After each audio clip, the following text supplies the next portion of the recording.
كل شيء بالسياسة. مرحبا بكم في الابيزود الثاني ديال كل شيء بالسياسه. اولا قبل كل شيء رمضان مبارك سعيد بالصحه والعافيه والمزيد من التسامح. اليوم معنا جوج ديال الضيوف. اولا معنا السي وديع التاويل، فاعل سياسي واعلامي. معنا السي ابراهيم الحياني، دكتور وباحث في التاريخ السياسي. مرحبا بكم في الحلقه الثانيه ديالنا في برنامج كل شيء بالسياسه. المحور الاول اللي غادي نبداو به، كيف ما كتعرفوا مؤخرا البارح كان قرار ملكي ديال صاحب الجلاله الله ينصرو بصفته امير للمؤمنين ديال الغاء شعيره الذبح خلال عيد الاضحى. حنا كنعرفوا ان هذا القرار هذا كانوا بزاف ديال الناس ربما كيتسناوه، خاصه بعد التصريحات الاخيره اللي كان عطا وزير الفلاحه قبل 10 ايام ولا قبل 2 ديال الاسابيع، اللي كان علن فيها على واحد المعطيات اللي كانت شويه صادمه للمغاربه. واهمها هو انه 38% ديال القطيع نقص ما بين 2016 و 2025. هذا القرار كانوا عنده انعكاسات اقتصاديه اجتماعيه وكذلك بيئيه. بطبيعه الحال الا هضرنا على بيئيه، الى ما عيدناش اليوم واستمرينا في الذبيحه، ربما هنا 10 سنوات ولا 12 سنه ولا 13 سنه ما غيكونش عندنا الخيار كاع، لانه ما غاديش يكون باش تعيد. ثاني حاجه اجتماعيا خاصنا نعترفوا ان الشعيره ديال الذبح اثقلت الكاهل ديال الاسر المغاربه. السنوات الاخيره كانوا الغالبيه ديال الاسر خاصه المتوسطه والفقيره جدا كتسلف باش دير العيد ديالها. وكنظن ان هذه الاسر هذه ربما كانت لو اتخذ القرار كذلك في السنوات الفارطه كانت غادا ترتاح كثيرا.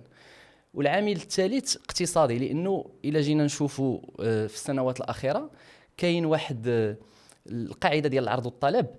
كنلاحظوا انه يعني الكسابه كانوا يعني فارضين راسهم بالاثمنه اللي كيحطوا على لي كونسوماتور، على لو سيتويان اللي هو اللي كيمشي كيشري في الاخر. فبالتالي هذا القرار هذا بحال الى ريغولي لو مارشي، وشفنا لو لوندومان اللي هو اليوم واحد العدد كبير ديال اللحوم اللي كانت ب 135 ولا ب 110 اللي كانت ب 100 ولا ب 85.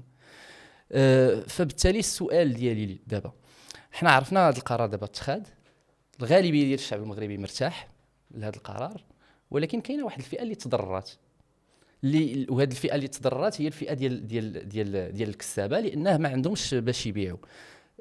فبالتالي السؤال هو واش الدوله اللي خدات هذا القرار واش خاصها تدخل باش تعاون هاد الناس؟ وبطبيعه الحال شنو الراي ديالك في هذا القرار مجملا؟ اولا رمضان مبارك سعيد على كاع المغاربه، وشكرا على هذا النقاش لان النقاشات مهمه ومن خلالها غيوصل واحد العدد من الافكار وغيتفتح واحد الباب ديال المعلومه تشارك في واحد الزمان اللي محتاجين فيه اكثر المعلومه. صاحب الجلاله اخذ القرار من خلال رساله اللي وجهها للشعب المغربي، اولا كامير المؤمنين، وكيف ما جاء في رساله انطلاقا من الامانه العظمى. هذا القرار كيف ما جاء في رساله هو نظرا لظروف سوسيو اقتصاديه، قرار حكيم، قرار غيخفف على القدره الشرائيه ديال الملايين المغاربه اللي كيف ما قلت عبد الله كاين اللي كيتسلف، كاين الاخطر من هذا كاين اللي كيبيع حوايجه في الطاعه، لان تاريخيا العيد ولا الذبح هو واحد العاده اللي ولات اجتماعيه، ولينا كنشوفوا في بعض الحومات عائلات كتضغط، وليدات صغار كيضغطوا على الاباء بغض النظر على المستويات ديالهم الاقتصاديه والاجتماعيه، ولينا كنشوفوا نوع من التنافس على شكون اللي غادي يجيب هذا الحولي كبير وشكون اللي غيجيب هذا الحولي صغير. فتاريخيا كان دائما هذا النوع من الممارسات في المجتمع المغربي، وهذا مش القرار الاول في التاريخ، لان كانوا 3 ديال القرارات قبل، كانت في 96 وفي 81 وخلال حرب الرمال. طبعا بلادنا فيها 6 سنين ديال الجفاف، هاد 6 سنين ديال الجفاف اثر بشكل كبير على المجال الفلاحي، والاشكال اللي وقع من كوفيد هو انه لان القطيع ما بقاش، ولات عندنا اشكال في الانتاج، ولينا كان يعني هادشي كيعرفوه الناس في البوادي، ولينا كنذبحوا النعجه، وهي اللي كتعطينا، هي اللي كتساهم لنا في الانتاج. فهاد القرار من غير انه قرار عنده انعكاسات ايجابيه اقتصاديا على ملايين الاسر، وكذلك عنده انعكاسات ايجابيه على الانتاج الفلاحي. وهذاك التوازن لا يخلق لنا في العام الجاي. وزير الفلاحه هذه قبل ايام كان قال على ان 38% انخفاض القطيع مقارنه ب 2016. هذا رقم طبعا مخيف. ولينا كنستوردوا. وهنا الدوله كانت خدات قرارات انه تخفيض الرسوم الجمركيه، ولينا كنستوردوا الحولي من دول اخرى، ولينا يعني في بدائل. طبعا هذا القرار فرح الشعب المغربي، وكنقول انه قرار حكيم. وطبعا كاين واحد الفئه من المغاربه اللي هما الكسابه، واللي هو الفلاح الصغير، اللي غادي يضر. شيء طبيعي، لان كانوا الناس كيتسناو العيد. الثمن ديال الحولي اللي خدا ب 3000 درهم كان معول يبيع ب 5000 درهم، اللي خدا ب 4000 درهم كان معول يبيع ب 6000 درهم، اللي خدا ب 5000 درهم وكان معول ب 7000 درهم، اليوم داك الحولي كيسوى ليه 2500 درهم. هذا ما كيعني لانه طبعا الحكومه خصها تاخذ اجراءات لهذا الفلاحه، سورتو الفلاحه الصغار. خصنا كذلك نمشيو في واحد الاتجاه انه نمنعوا الذبح ديال النعجه. سي امبورطون، سي مهم باش نديروا التوازن في سلاسل الانتاج، وباش يخلي انه يكون عندنا واحد الاكتفاء ذاتي. ما نساوش على ان تقريبا 4 حتى 6 الملايين ديال الريوس اللي كانت كتذبح سنويا. اكيد ان اللحم، ثمن اللحم غيهبط الغنمي، لان اليوم كتكون الوفره. ولكن الاهم من هذا الشيء كامل هو ان هذا القرار جا في واحد الوقت اللي هو مهم، وجا في واحد الوقت اللي القدره الشرائيه بشكل عام ديال المواطنين اللي تضررت. وهذا حقيقه ما يمكنش نكرهها من مختلف المواقع ديالنا. هذا الشيء جا من مورا كوفيد. من مورا كوفيد بزاف الناس فقدوا المناصب الشغل ديالهم. من مورا كوفيد كانت الحرب في اوكرانيا وروسيا اللي اثرت على العالم كامل، ماشي على المغرب في مساله القدره الشرائيه.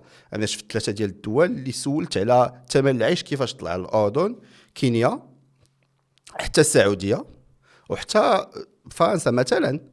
انه القدره الشرائيه ديالهم طارت بشكل كبير، وان الاثمنه في جميع المواد طلعت، لان شيء طبيعي، لان العالم كامل كان داخل في واحد النظام. كانت حرب ما بين روسيا واوكرانيا، واللي اثرت على التوازنات الاقتصاديه في العالم كامل. فطبيعي غتاثر على السوق، على الاسواق، على البترول، على واحد العدد ديال المنتجات ولا ديال المجالات اللي مهمه، اللي عندها انعكاسات على المواطنات في جميع والمواطنين في جميع الدول. فبالتالي القرار الى جا في هذا الوقت نظرا للظرفيه السوسيو-اقتصاديه، طبعا كنعتبره قرار حكيم، كنعتبره قرار مهم، وقرار اللي غادي يخفف على القدره الشرائيه ديال المواطنين، وكذلك غادي يعيد لنا توازنات. خاص تكون تدابير طبعا للكسابه طبعا الصغار اللي خسروا فلوس، خصوصا الفلاحه الصغار، واحد العدد كبير. لانه كاين واحد المجموعه ديال الناس اللي كيعيشوا من داكشي. كاين واحد المجموعه ديال الناس اللي كانوا كياخذوا الحولي كيتقام ب 200 درهم في الشهر. ما سهلاش، لان والكساب ولا الفلاح الصغير اللي كاين في العربيه ولا في البوادي، لدرجه انه ملي كيسالي ليه العلف كيخرج يرعى. فبالتالي اليوم طبعا كاين واحد الفئه الضرات اللي طبعا خصها تكون عندها تدابير. خصها تكون تدابير اما في دعم العلف، اما في على مستوى انه يكون دعم مباشر، ماشي تعويض على الخساره. ما نسميوش تعويض على الخساره، حنا ما بغيناش نرجعوا قرار هو خساره، ولكن دعم مباشر لواحد الفلاحين. وكان انه غيتم الاشتغال على هذا الشيء. كيف ما غيتم الاشتغال كذلك نعتقد على انه لابد من اخذ قرار اننا باش نمنعوا ذبح النعجه، لانه باش ما ناثروش على التوازنات الفلاحيه اللي خلات لنا سلاسل الانتاج وصلنا لهذه الحاله، واللي مع الجفاف ولينا انه كناخذوا قرارات بحال هكا. غناخذ النقطه اللي كنتي هضرتي عليها وهي كذلك ديال الكسابه. بزاف ديال المغاربه مشاو في ان هذا الصراحه بحال كانت شويه ديال الميزان فورماسيون ملي خرج هذا القرار. بزاف المغاربه مشاو في اطار ديال ان هذا القرار هذا جا باش يعني على ود لي مارج اللي كانوا كيربحوا الكسابه، كنهضروا على الشناقه بواحد الطريقه كبيره في لي ريزو سوسيو، في حين ان هذا ما كانش هو السبب ديال القرار. اليوم عندنا فئه متضرره اللي هي الكسابه اللي كانوا كيربحوا هذه الفتره ديال العيد، ربما كتعيشهم على طول السنه. النقاش ديال واش كانوا كيربحوا بزاف ولا ما كيربحوش بزاف هذا نقاش واحد اخر. القرار هو اتخاذ راه من واحد الناحيه راه اتخاذ حتى للصالح ديال هذه الكسابه، لانه الا مشاو باعوا اليوم وباعوا العام الجاي وباعوا العام اللي مور المهن واحده اخرى غيتفرض عليهم الامر الواقع انهم ما غيبقاوش الحواله كاع عندنا في هذه البلاد هذه، ما غاتبقاوش عندنا العدد ديال الريوس اللي خاصين باش كل واحد يقدر يعيش بداك الشيء اللي عنده. فبالتالي السؤال ديالي هو بطبيعه الحال من حقك انك تعقب على كاع الهضره اللي تقالت، ولكن السؤال ديالي هو هذا النقاش هذا اللي خارج اليوم ديال الشناقه الكسابه كيفاش كتشوفوا انت؟ واش كاين شي مفهوم ديال الشناقه ولا هادو غير الناس اللي بصح عندهم عام كامل خاصهم يوكلوا فيه ولادهم طرف ديال الخبز وهذيك هي المهنه الوحيده باش كيربحوا؟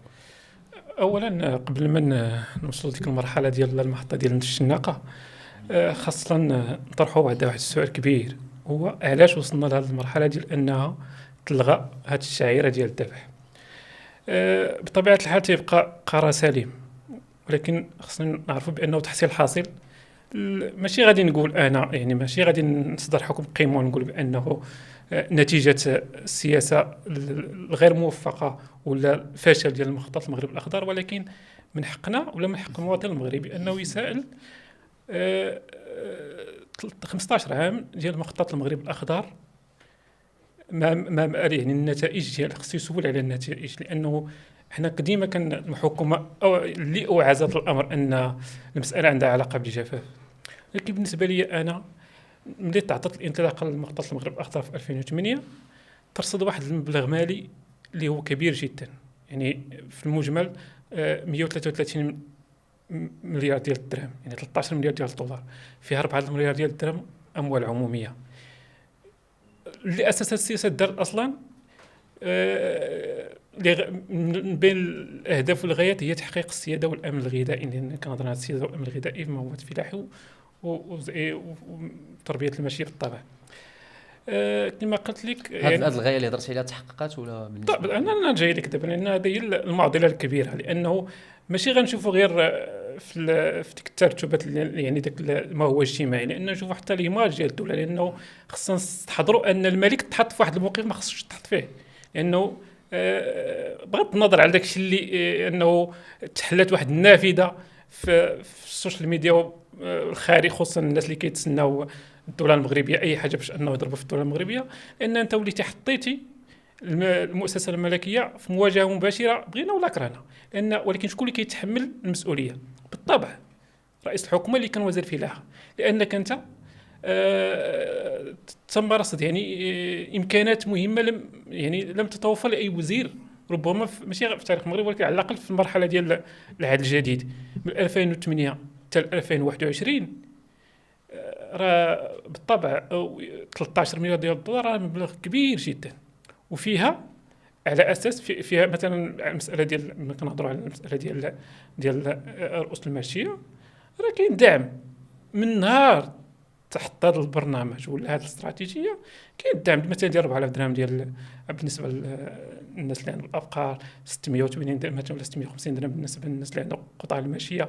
يعني كانت استراتيجيه اللي اساس اولا استراتيجيه علاش دارت لان المغرب عنده مناخ الجفاف مهيكل فيه، يعني ماشي شي حاجه وليده باش تقول لي لا راه الجفاف حكر القطيع نقص ب 38%، لا راه درس لك مخطط المغرب الاخضر باش انه يسد هاد الثغرات اللي انه ما نبقاوش اسيري هاد احوال الطقس، لانه الا انا رصدت هاد المبلغ اللي هو مبلغ كبير جدا باش انك تجي وتقول لي لا راه الجفاف 60 ديال الجفاف، الا غير على القبر راه موريتانيا ما عندهاش الشتاء، وهي راه نفس بحال مثلا في حجم ديال القطيع الماشيه مثلا عندها 30 مليون ديال القطيع الماشيه. انت مثلا من 2008 حتى 2025 من 26 مليون حتى 31 مليون، 5 مليون راس ماشيه راه كتستهلكها مثلا غير مثلا في الاضحيه ديال العيد مثلا. يعني بالنسبه لي انا هذا هو السؤال خصو يطرح قبل ما غننتقلوا مثلا ديك الترتبات الاجتماعيه والاقتصاديه مثلا الشناقه. بالنسبه لي هذه كتبقى غير ماشي غنقول مشاكل ثانويه، ولكن مشاكل لحظيه ما كتجاوبش على داك ما هو هيكلي. لانك انت بالنسبه لي مثلا كنت طلقتي وعود كبيره، وكنتي يعني كما قلت توفرت لك موارد ماليه، ماشي غير موارد ماليه، مؤسسات الدوله بالطبع، لانه مؤسسه المغرب أخضر يعني مشروع استراتيجيه المغرب الاخضر كان مشروع ملكي. يعني المؤسسات كلها بما فيها المؤسسات التشريعيه والمؤسسات التنفيذيه يعني كلها كانت يعني تحملت ولا ان مكنتك انك مثلا هذا المخطط تنجح. يعني راه ملي كنهضروا على واحد الترسانه كبيره مثلا غير ديال القوانين وديال النصوص القانونيه، راه تقريبا شي 4500 نص قانوني. دونك باش تجي احنا في 2025 وبجرة قلم امر ماشي جرة قلم ولكن بحكم الامر الواقع كتلغى شعيره اللي هي مهمه وجزء مهم من الطقس اللي ما كيكملش العيد الا به، لان المغاربه ربما الذبيحه اهم من الطقس الديني. يعني راه عندها ذاك البعد الاجتماعي اكثر من البعد الديني. دونك انا بالنسبه لي ان القرار هو تقييم ملكي لمخطط المغرب الاخضر، بما ان رئيس الحكومه رفض مرارا وتكرارا او تلكأ باش انه يدار شي تقييم موضوعي لهذا المخطط. بالنسبه لي انا هذا القرار هذا هو بمثابه حكم، يعني حكم ان هذا المخطط ماشي غنقول فشل، وانما زعما نقولها بشكل صريح كان جريمه يعني كامله الاركان، لانه خص يتحس ايجابيات كاع. لا عنده ايجابيات بالطبع، ولكن ايجابيات بمقارنه مع التكلفه. انا بالنسبه لي لانه كان دار شي تقييم موضوعي، وكان للاسف في المغرب لانه عندنا واحد انا الصراحه ماشي خبير في الفلاحه زعما ما نقدرش ندخل معك في لي ديتاي، ولكن اللي كنشوفوا ان المغرب بعد عدد كبير من السنوات ديال المخطط ديال المغرب الاخضر كاين مؤاخذات طبيعه الحال في هذا الشق اللي هضرتي عليه، ولكن المغرب عنده اكتفاء ذاتي في الغالبيه ديال الفواكه والغالبيه ديال الخضر. وثاني حاجه من اكبر المصدرين، وهذا الشيء كيعطيه حتى واحد لافونتاج بارابور للدول الاوروبيه في لي زاكور ديال ليشونج. بطبيعه الحال كاين مؤاخذات، انا ما تنقولش بلي هذا الشيء اللي قلتي خطا، كاينه مؤاخذات بطبيعه الحال يمكن يكون تقييم موضوعي وهذا، ولكن ملي كنسمع كلمه ديال الجريمه انا نقول لك انا نمشي يمكن ربما لا اسمح لي لا نمشي ما خصناش نشوفوا تقييم مهم، ما غنشوفش الجانب الكاس، ولكن تماما ما خصناش نشوفوا يعني مخطط المغرب الاخضر. اولا مخطط المغرب الاخضر يمكن ينتقل من مخطط المغرب الاخضر للجيل الاخضر. خصنا نسولوا شنو كان عندنا من قبل مخطط المغرب الاخضر. واش كنعرفوا على انه اليوم عدد من المجال في المجال الفلاحي، لا في الصناعات الغذائيه، لا في المجال ديال الخضروات، لا مجال الفواكه، اليوم كنستعملوا الكوتاكوت، كنستعملوا تقنيات جديده، كنستعملوا المكننه كان فيها الدعم، كان الدعم في الحصاد. يعني ولينا انتقلنا يعني بحال غادي نهضروا على مراحل. متفق معك على ان الجفاف مش مهيكل في المغرب، فعلا ان المغرب عاش فترات جفاف سابقه، من بعد ما كانش سياسه فلاحيه، ونكونوا واضحين ما كانت سياسه فلاحيه. مخطط المغرب الاخضر هو اول خطوه من اجل بناء سياسه فلاحيه. واليوم انا اتفق مع عبد الله على اننا من المصدرين، وبلغه الارقام ما عندنا اشكال، ومن المصدرين لا ديال الفواكه لا ديال الخضروات لا، وماشي شمالا فحتى جنوبا. واليوم من التحديات اللي كطرح على مستوى القاره الافريقيه، والمغرب يعمل معهم من اجل افريقيا. التحديات اللي كطرح هو الامن الغذائي في افريقيا.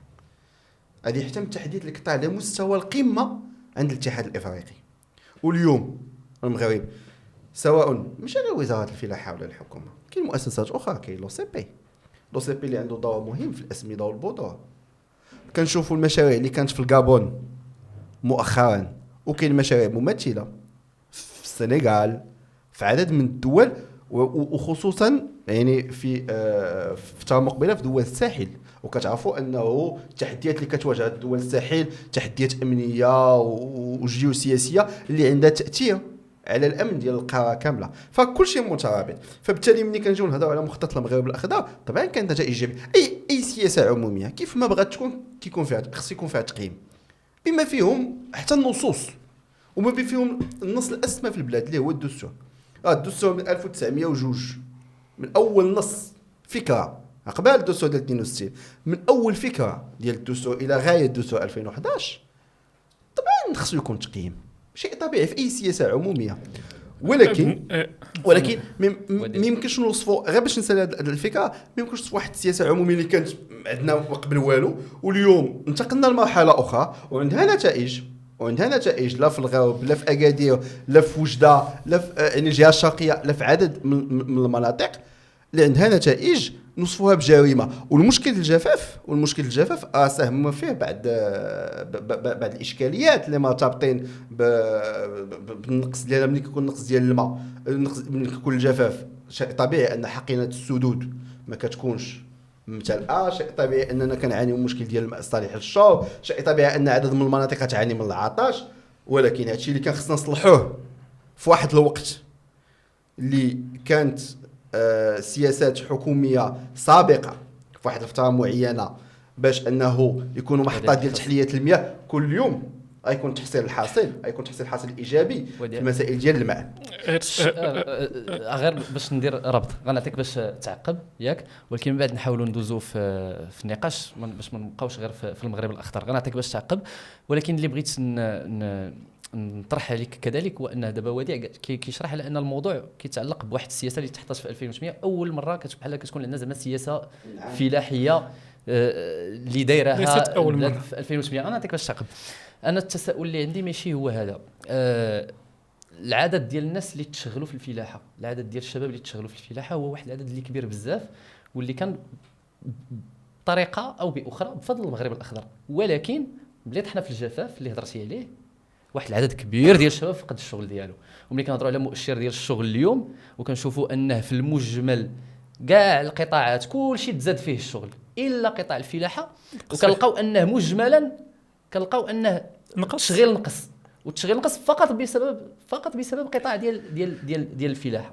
انا نهضر على جوج النقاط بعدا قبل ما نوسع. بالنسبه لمخطط المغرب الاخضر ليس اول مخطط، غير باش نعرفوا باش نكونوا واضحين. في المغرب كانت تحط في الاربعينات في يمة فرنسا، كانت تحط واحد المخطط، كان مخطط واعد. تصور انه في الاربعينات كانت فرنسا جابت واحد ما يسمى بالتجربه الكاليفورنيه في المغرب.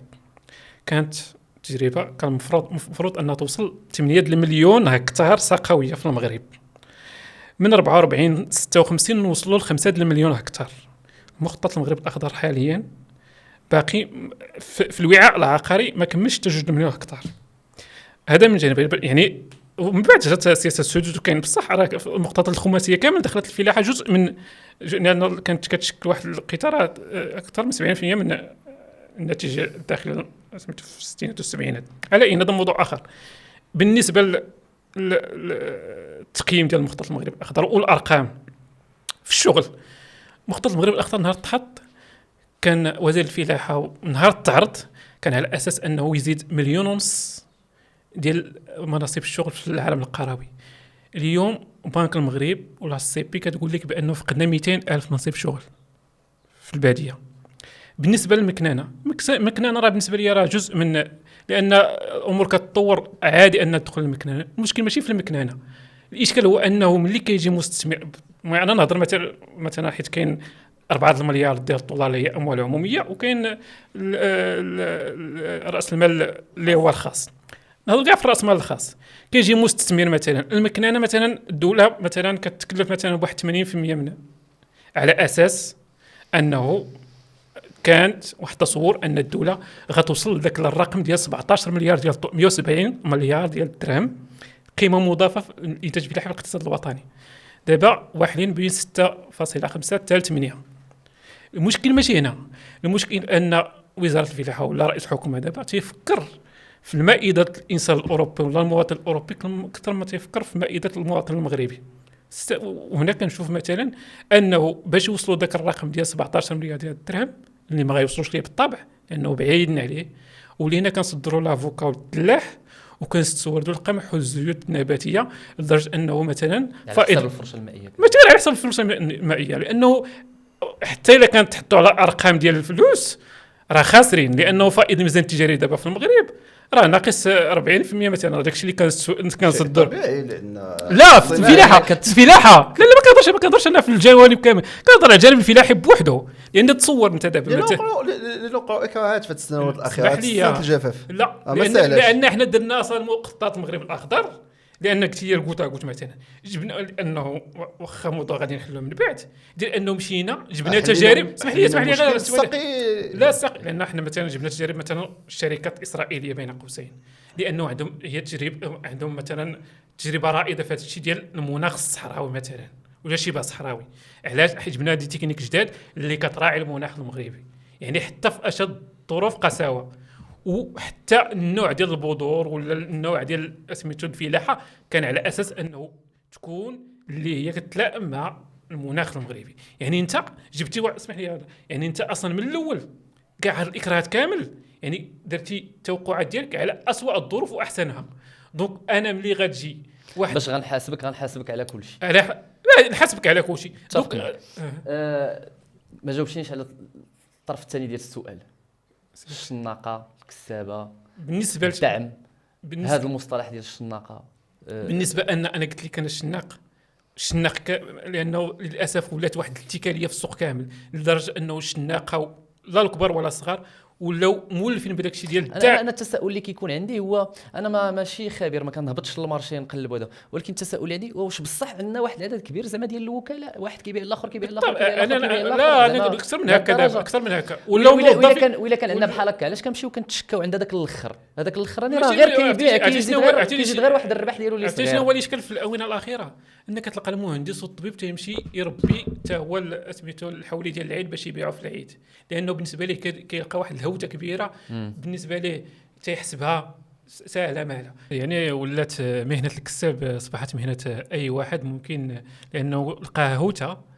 وبالطبع هادشي كله لا السبب ديالو ان الدوله تخلات على المسؤوليه ديال المراقبه والتتبع، لانه ما يمكنش انا يعني ماشي انا بالطبع الدوله كتخصص دعم عيني للكساب باش انه توصل منتوج سواء اللي هي اللحوم بانواع ديالها ولا حتى في الخضر باش انها توصل للمستهلك المواطن بواحد الثمن اللي هو في المتناول، وكتخلي السوق يعني لهذه المضاربات واللي بالطبع كتوصل للمنتوج اللي هو واش هذه مسؤوليه ديال الحكومه ولا مسؤوليه ديال مجلس المنافسه؟ بالطبع دي مسؤوليه ديال الحكومه، انما باش الحكومه عندها الحق انها تدخل في بالطبع في تحديد الاسعار. بالطبع كاين تسقيف الاسعار، كاين الحكومه عندها ترسانه قانونيه. ومثلا بحال مثلا امس مثلا كاين واحد تعطى واحد التوجيه لوزاره الداخليه بانها تكون صارمه في التتبع ديال الاسعار ديال المواد الغذائيه الاستهلاكيه. وكانت ديما كانت تدير مثلا في رمضان دائما الدوريات ديال السلطه المحليه اللي كتراقب. وكاينه ترسانه قانونيه كما قلت انه مثلا بحال ذاك الاسعار انه كاع اي واحد مثلا عنده سميتو خصو يعلن مثلا سميتو ديال اللائحه ديال الاسعار ديالو شي جاربي العمل. دونك انا بالنسبه لي اذا كان هذا الشيء مثلا جاربي العمل وكاين قوانين كتضبطوا فيما هو اللي ما فيش زعما داك الدعم العين وكنلقاو على العكس مثلا فيما هو مثلا بحال السنه الفارطه مثلا ان الحكومه كتخصص 500 درهم على كل راس ماشيه ديال ديال الماشيه ديال العيد. في المقابل ما كاينش يعني ما كاينش داك الاثر يعني المباشر ديالها. يعني بقات تقريبا من غير دوك كما كنسموا مثلا من رومانيا ولا من استراليا، ولكن راه بجوج ولكن راه بقات تقريبا راه الاثمنه ما كانتش في المتناول ديال الانسان البسيط ولا العادي. يعني باقي باقي طالعه كما تنقولوا. دونك انا بالنسبه لي هذه مسؤوليه ديال الحكومه انها خلات واحد التيران فارغ تغول هاد المضاربين وهاد الكسابه. في اطار ديال هاد المضاربين، لا شفنا مؤخرا بائع الحوت اللي كيبيع السردين ب5 دراهم. الغالبيه ديال الناس عجبتهم، استحسنوا المبادره، ولكن بطبيعه الحال كاين روايه اخرى ديال انه ما يمكنش يبيع السردين ب5 دراهم. كاين الناس اللي تيقول لك انا كنشريه من الباركو ب 16 درهم، ب 13 درهم، ب 14 درهم. كاين اللي كاين هذا الشيء ديال المضاربين، تيقول لك ما كاينش المضاربين، تيقول لك سير للميناء وشوف الثمن. هذه الروايه هذه منين جايه من لو فيت ديال انه كاين اللي تيقول لك ها بشحال كيخرج الصندوق اللي فيه 40 كيلو ولا ما نعرف شحال. ولكن المشكل فين كيكون في شنو هذاك اللي كيصيد، شنو كيديكلاري للدوله. كيديكلاري للدوله 80 درهم باش ما يخلصش لي طاكس، ولكن هو في الحقيقه راه كيبيع ب 400 درهم. ما كاينينش بزاف ديال واخا ما يكونوش بزاف ديال المضاربين، راه الكيلو في الاخر غيتقام ب 16 درهم او 17 درهم او واحد الثمن اللي هو قريب لهذا الامر هذا. ملي شفنا هذه القضيه ديال بائع الحوت، انا الصراحه ما كيهمنيش يبيعوا ب5 دراهم ولا ب 10 ريال ولا بدرهم ولا ب2 دراهم. انا الراي ديالي هو انه ما عند الحق حتى شي واحد انه يهضر معاه، لانه كنقول باللي السوق كتريغولي راسها براسها. باع ب5 دراهم الا كان غيخسر وكان كيكذب على الناس و ما عندوش الربح في هذاك السردين، وعنده الربح يمكن في حوايج اخرى، راه من 2 سيمانات 3 سيمانات 4 سيمانات شهرين راه غادي يخسر. كان هو على حق راه غيبقى يبيع ب5 دراهم وغيربح، والاخرين غادي يضبطوا واحد الوقيته وهكا المارشي سوطو ريغول. ثاني حاجه انت قلتي الحكومه، ولكن انا نهضر كذلك على لي كونسوماتور، نهضر على المواطن اللي كيشري. واحد الحاجه اللي ما جاتكش في المتناول بالنسبه لي انايا، علاش غادي تمشي تشريها؟ كانت واحد التجربه ديال المقاطعه في 2016 ولا في 2017، واحد الشركه ديال المياه دارت المقاطعه، لا غد ليه خرجت لك قرعه بجوج ايطرو بواحد الثمن معين اللي هو في متناول الجميع. فبالتالي كاين واحد القوه، واحد لو بوفوار عند لو ديرنيي كونسوماتور اللي يمكن هو ما واعيش به. غدا ولا بعدو الا كانوا الناس غيقاطعوا واحد المنتوج، راه اوتوماتيكيا الثمن ديالو غادي يطيح، او لا برودكسيون عند داك السيد غادا تنقص، وبالتالي راه عنده الخساره. دونك انا كنقول هنا غنفتح غير باب ديال التساؤل، شكون اللي خاصو يضبط الاسعار؟ واش الحكومه كيف ما قلتي انت، ولا مجلس المنافسه اللي هو هيئه مستقله على الحكومه وتدارت باش تريغولي لو مارشي الا كانت في حاله ما كاينه اون كونكورونس ديلويال، يعني انا وياك في نفس الدومين وحنا متفقين على الثمن وانت ما تهبطش وانا ما نهبطش ونطحنوا باب هذاك المواطن. او لا المواطن ملي كيشوف ممارسات بحال هذه، مثلا انا كنشوف ناس كيمشي كياخذ قهوه ب 20 درهم 25 درهم ويصورها، وعلاش خديتيها؟ فهمتي؟ انا بعض المرات كنتسائل. وهذا الشيء ما كيعنيش انه راه المواطن هو اللي خطأ، لا، راه اللي خطأ هو هذاك اللي كيضرب لا مارج ديالو ديال الربح في 100 في 200 في 300 في 400. ولكن علاش كيدير؟ علاش كيوصل انه يضربها في 100 و 200 300؟ لانه ملي رفعها عليك ب 50% ما هضرتيش، قال اجي ندير 100%، ما هضرتيش، دار 200% ما هضرتيش، غيدير 300%، ما حدك ما كتهضرش وما كايناش اون رياكسيون، ما حدو غيزيد حتى يوصلها لك 1000%، لانه سي د لارجون فاسيل بالنسبه ليه. دونك انا هذا هو الراي ديالي، ما عرفتش الا عندك شي تعقيب في هذا الامر. كاين بزاف ديال المستويات. اولا الدوله ولا الحكومه التدخل ديالها تيكون في مراقبه الغش في الاسواق في الاثمان، وهذا هو يعني علاش وزاره الداخليه، وهذه عمليه اللي كدار دائما.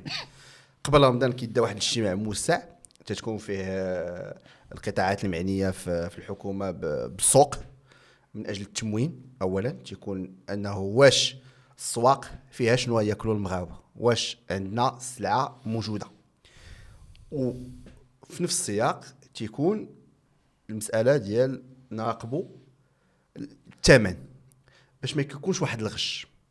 الدوله ولا الحكومه ما كتدخلش في تحديد الاسعار ولا في التسقيف، لان علاش؟ لان كيف ما قلتي السوق هو اللي تيحدد. عبد الاله في مراكش الا كيبيع السردين ب5 دراهم من حقه. الا كيربح فيه 10 دراهم من حقه، متفقين. ولكن في كاين الاشكال، وهنا باش غادي نهضر معك على مساله المقاطعه. كاين شي حوايج اللي ما يمكنش يقاطعها المغاربي. الا كتهضر على قرعه ديال الماء، المغاربه كيشربوا من الروبيني، شكون اللي كيشرب من الماء المعدني؟ الا كتهضر على ليسونس والمازوت، كانوا بدائل وحده. الا كتهضر على الحليب اللي هو ماده اساسيه في الطابله المغربي، كانوا بدائل وحده اخرى. الحوت ولا مطيشه ولا ما عندناش بدائل.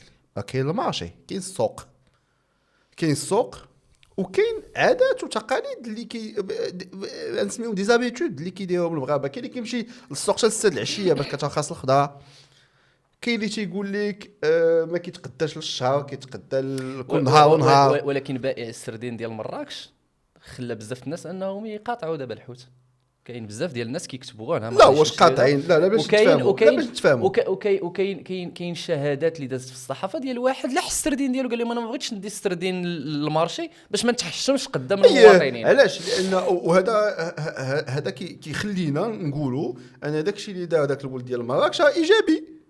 غادي ينمي واحد الوعي، وغادي يولي هذوك الناس اللي كتسميهم السماسريه ولا الشناقه ولا المضاربين. المضاربات كاين في كل شيء، كاين في حوايج اخرى. داك اتاي اللي كيمشي بالكاميويات، واحد العادات ديال السلاح، ماشي في الكروب. هذا كاين في الكروب، هذا خلي الديتاي.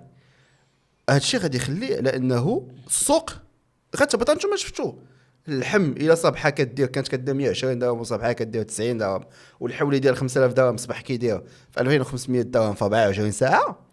وكنعتقد على انه حتى هذا الشيء غيأثر على الاسواق، غيأثر على الناس اللي يبقاو يضربوا 1000 حساب. هذاك اللي غيكون اللي كيمارجي 100%، وكيف ما قلت كيقلب على الفلوس السهله. وهذه كنظن على انه هنا فين خص التدخل ديال السلطه، هو انه خص الدوريات ملي تخرج نشوف الثمن بشحال كيخرج في الجمله، وكنشوف ليه، كنشوف لا مارش اللي ممكنه اونتر ترونسبور اونتر السلعه وداك الشيء، وكنشوف واش انه هذا ربح، واش ربح معقول ولا غير معقول. كاين اين السلطه ديال الحكومه ولا ديال مجلس المنافسه؟ انا نقول لك اولا هاد العمليات اللي كدار في الاسواق وكدار في لانه بعض المرات المواطن راه ما كيعرفش عند من يتجه. لا لانه خرج ديك المرات مثلا وزير الفلاحه قال لهم انا ما عنديش علاقه بالاثمنه، ما تسولونيش انا على الاثمنه. لان الاسعار والمنافسه كينتمى مجلس المنافسه. ولكن المراقبه الميدانيه كدير وزاره الداخليه وكدير مراقبات.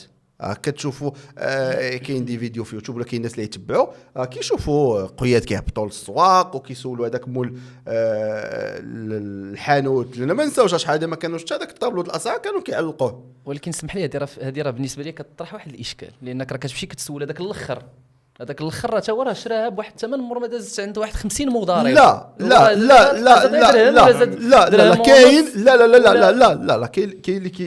كاين الا كنتي غتحضر خصك تحضر البروسيس كامل. لا فورنيسور واحد تقريبا. لا كاين شوف هذيك مثال بسيط.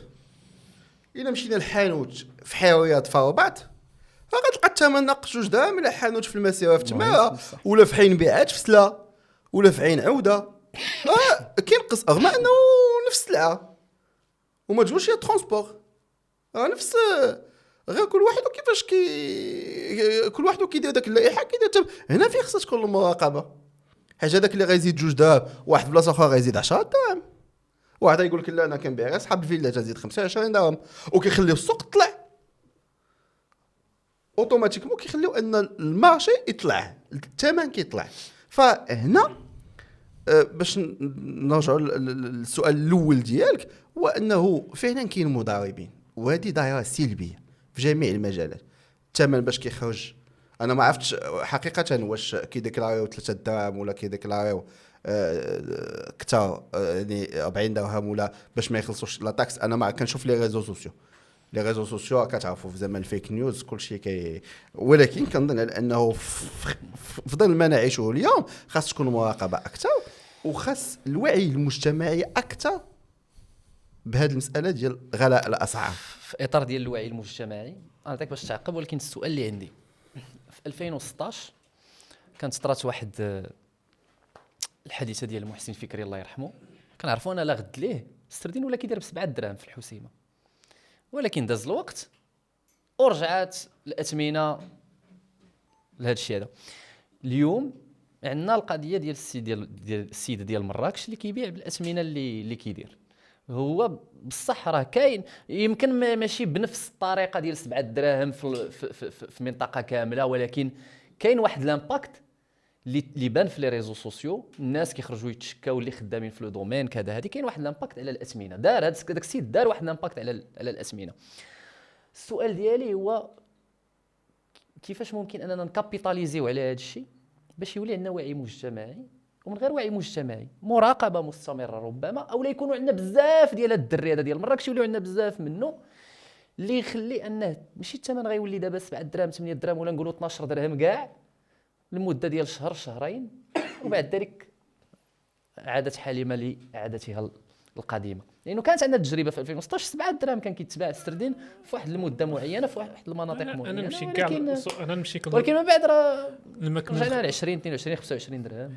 في 2016 كان دار واحد التقرير ديال جطو، داروا على مخطط اليوتيس. باقي كنهضروا على السياسات العموميه في هذا المجال، مثلا نفس اخنوش دار المغرب الاخضر ودار اليوتيس 2020. جو بونس دابا تلونسات الثالث واقيلا ولا المخطط الثالث. دابا اليوتيس كان المفروض انه الثروه السمكيه في المغرب تنتقل من 900 الف طن ل 2 مليون طن في القليله، وترفع حتى المعدل ديال استهلاك المواطن المغربي من 10 كيلو على الاقل 14 ولا 15 كيلو سنويا. معدل العام في العالم 20 كيلو. استحضر معايا دابا انت راه كنهضر لك على المغرب اللي عنده 3500 كيلومتر من السواحل ديالو اللي هي غنيه، ماشي سواحل اللي فيها ثروه سمكيه غنيه. تصور انت عندك مخطط ديال اليوتيس، كنتي درتي واحد السياسه على اساس انك تنشئ واحد بنيه تحتيه ديال سلاسل التوريد باش توصل الاسماك بانواعها، ماشي غير السردين. حنا راه كنعرفوا المواطن المغربي راه زعما راه دار المزيان بط المزيان مع الحكومه، عطين وفر لينا غير السردين، داكشي الاخر كاع اللي كيبقى في اعلى البحار وكيمشي ديريكت الاسواق الخارجيه الله يسامح. دونك الحكومه بالطبع وفرات واحد يعني دارت مجهود. مثلا انتقلنا من مارشي الكرو واحد ل 12 مارشي، يعني كل جهه عندها مارشي الكرو. دابا حاليا وصلنا في المغرب كينتج 1,600,000 طن ديال الاسماك. المشكله فين كاينه؟ باقي كنعاود هي ديال انه داك التغول ديال اللوبيات كيوليو يتحكموا في السوق، وكتولي الحكومه عوض انها توظف السلطه ديالها كتولي جزء من اللي كيعتاش على داك الوضع. كيفاش دابا الحكومه المهم وزير الفلاحه يعني اخر لجنه هو اللي كيتحمل المسؤوليه، رئيس حكومه وكان وزير فلاحه في نفس القطاع.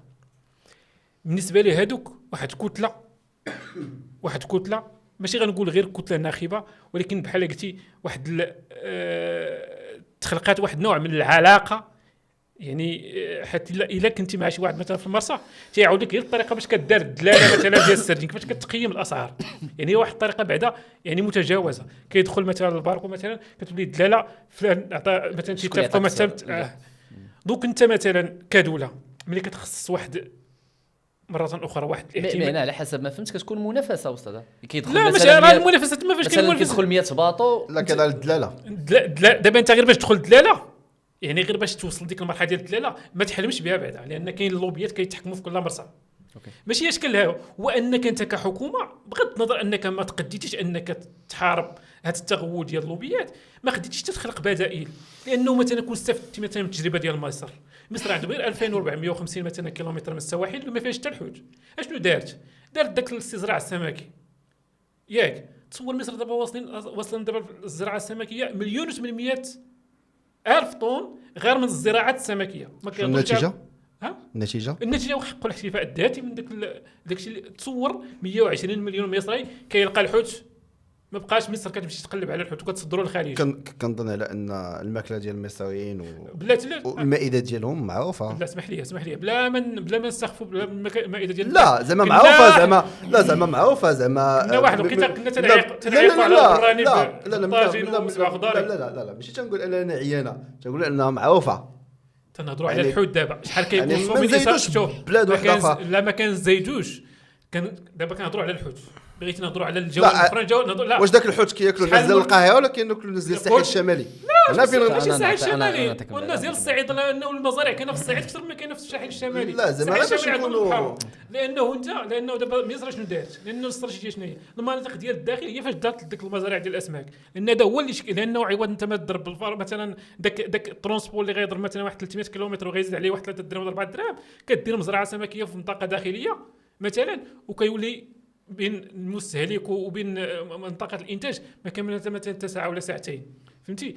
باش هذا هو يعني المربط الفرس شنو هو؟ يعني الفكره اللي غنوصل يعني اللي بغيت نوصل ان يعني البدائل حتى حنا راه كنا جربناها في المغرب مثلا. كان في اليوتيس كان المفترض انه يوصل 200 الف طن من انتاج من الزراعه من هذه الزراعه ديال السمك. شحال وصلنا؟ 400 طن. ما تكفي حتى هذاك اللي تيبيع حوت كواري اللي كاين في بالحد. الا بغيت تصور انت دابا انت يعني الا جيتي مثلا تحاسب هادو جطو جا التقرير ديالو تطمس، المفترض ان جطو راه المصائب في ذاك التقرير مثلا قبل انه ما يكون ضغوطات انه حتى ديك المتابعات ما بقاوش. تصور انه في 2016 رجعتوا التقرير ديالو جطو ديال المجلس الاعلى للحسابات راه كان تقرير يعني راه كان داكشي كارثي بكل ما الكلمه من معنى، لانه كان في الاصل كان دار باش انه ما نوصلش كاع داكشي اللي وصلنا ليه اليوم. لان كان المعدل دابا باش كناخذوا الحوت من غير رمضان ولا قبل كاع ما يبدا هذا ديال مراكش ب5 دراهم ولا من غير 5 دراهم، انه كان الحوت المعدل ديال الحوت باش كناخذوا مثلا سنويا 15 درهم ولا على الاقل 13 ولا 14 درهم على حسب الاسواق على حسب. ولكن دابا تسمح لي انا دابا كنهضر على السردين باعتباري الرخيص. هذا هو الاشكال لانه لا السردين الى وقت قريب كان رخيص عرفتي شي وكان حاجه كيغلى في رمضان. شكون كابيلا هي اللي رخص. لا ما كانش كابيلا، كان على السردين كان الى وقت قريب كنا كنهضروا على 6 7 8 حتى ل 10 ديال الدراهم. في الرباط خارج الرباط، في الرباط في زاكوره كنلقى حتى 7 دراهم. في زاكوره كنلقى في زاكوره 7 دراهم.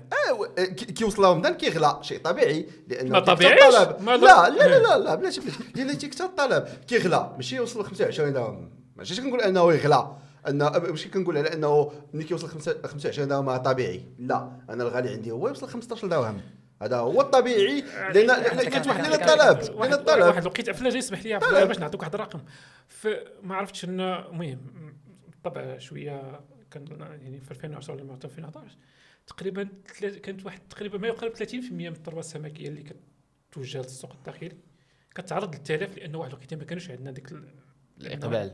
ماشي الاقبال، ما كانش الفريغويات ما كانش فين يعني ما كانش تخزين. ملي استوعبنا ديك 3 المهم ما استوعبناش كامل بالطبع لانه راه دابا كدوز غير 11 مارشي كتلقى هذه راه كاينه حتى في الطماطم وهذا في الطريق كتخسر هذاك تماما. دونك انا بالنسبه لي انا الدوله ملي كتوفر لك واحد سميتو ما كاينش داك السويف ما كاينش ديك المحاسبه. يعني لانه ديما كنقول لك ان واحد العاهه مستديمه عندنا في هذه البلاد ما كاينش شي حاجه سميتها انه اعطيتك دعم خصني نحاسبك ونتبع لان داك دعم عمومي لان انا خصني نخرج منك. متفقين على التقييم والتتبع زعما خصو يكون بشكل دوري وبشكل ولكن انا ما كيبخش بعض السياسات. ما كنهضرش على التبخيس لان اللغه ديال التبخيس انا ما كان انا الدوله ماشي صاحبتي باش نبخس ولا ما نبخش. انا كان الدوله بشكل مجرد انا الدوله اللي كتربطني بها انا كمواطن عندي واحد العلاقه تعاقديه. هنا ديك العلاقه التعاقديه اشنا هي؟ خديتي مني مثلا دعم الاموال ديال الضرائب ديالي اذا خصني نشوف النتيجه اللي كتوازي وتتواكب طبيعي. يعني انا بالنسبه لي دوك انا ملي غنتاقد وملي غادي نجلد الحكومه فمن حقي ماشي غير نجلد الحكومه وغادي نطالب انه هذاك رئيس الحكومه ذاك وزير الفلاحه اللي فشل مثلا 12 عام ودار كوارث ومصائب مثلا في قطاع الفلاحه والصيد البحري ومن بعد غادي نكرمه ونعطي رئاسه الحكومه. راه مصيبه بالنسبه لي. طوالي كاين على ايه لا بوم هذا شوف ديمقراطيه شوف ديمقراطيه خلينا عارفين باش مسقف هذا البلاد ماشي مشكل زعما حتى هذا على اي نظام وضع على اي نظام وضع على اي نظام وضع اخر. باقي عندكم شي تعقيب في هذا الموضوع ولا ندوزوا طولنا بزاف في وعلى الله في الحوت يهبط السوق، لان القدره الشرائيه ديال المواطن رغم المجهودات اللي كدار رغم الدعم اللي كان ديال الدعم الاجتماعي وهذا الشيء كامل، هاد المراسم اللي دازوا والمسائل اللي في قطاع الصحه وداك الشيء، مازال القدره الشرائيه ديال المواطنات والمواطنين كتاكل الطق. فكنتمنوا انها تهبط خصوصا مع رمضان، لان كنعرفوا العادات اللي كاينه في رمضان والاقبال على الاسواق وداك الطابله كيفاش كتكون في رمضان. بالنسبه لي كنتمنى الحكومه وما فوق الحكومه ان تتحمل المسؤوليه ديالها على الاقل في هذه المساله ديال التتبع ومساله ديال المحاسبه بالطبع، لانها كتبقى امر يعني اللي هو مهم ومهم جدا. شكرا. ندوزو دابا سالنا المحور الاول اللي هو محور وطني، دابا غندوزو للمحور الثاني دولي كيتعلق بالقضيه الفلسطينيه. بطبيعه الحال على مدى سنه ونصف شفنا المآسي، شفنا الاباده اللي كانت دارت في هذه الوقيته كامله. احداث كاين اللي كيسميها ما بعد 7 اكتوبر، كاين اللي تيقول لك لا داكشي ما بداش في 7 اكتوبر، القضيه الفلسطينيه ما بداتش حتى في 48 في النكبه، بدات قبل 48.